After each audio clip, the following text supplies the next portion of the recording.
മുഴുവൻ സ്കൂളുകൾക്കും നാളെ അവധി പ്രഖ്യാപിച്ചു. എല്ലാ ഗവൺമെന്റ് എയ്ഡഡ്, അൺഎയ്ഡഡ് സ്കൂളുകൾക്കാണ് നാളെ അവധി പ്രഖ്യാപിച്ചിരിക്കുന്നത്.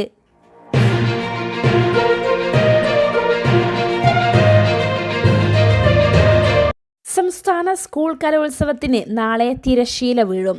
കലോത്സവത്തിന്റെ സമാപന ദിനമായ നാളെ ബുധനാഴ്ച തിരുവനന്തപുരം ജില്ലയിലെ മുഴുവൻ സ്കൂളുകൾക്കും അവധി പ്രഖ്യാപിച്ചു.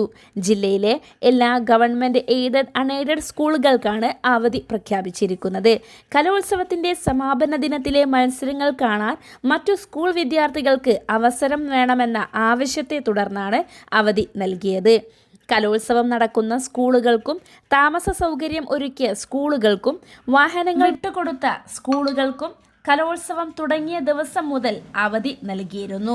അതേസമയം സംസ്ഥാന സ്കൂൾ കലോത്സവത്തിന്റെ 4ാം ദിവസത്തെ മത്സരങ്ങൾ അവസാന മണിക്കൂറുകളിലേക്ക് കടക്കുമ്പോൾ തൃശൂർ, കണ്ണൂർ ജില്ലകൾ 1ാം സ്ഥാനത്ത് മുന്നേറുന്നു.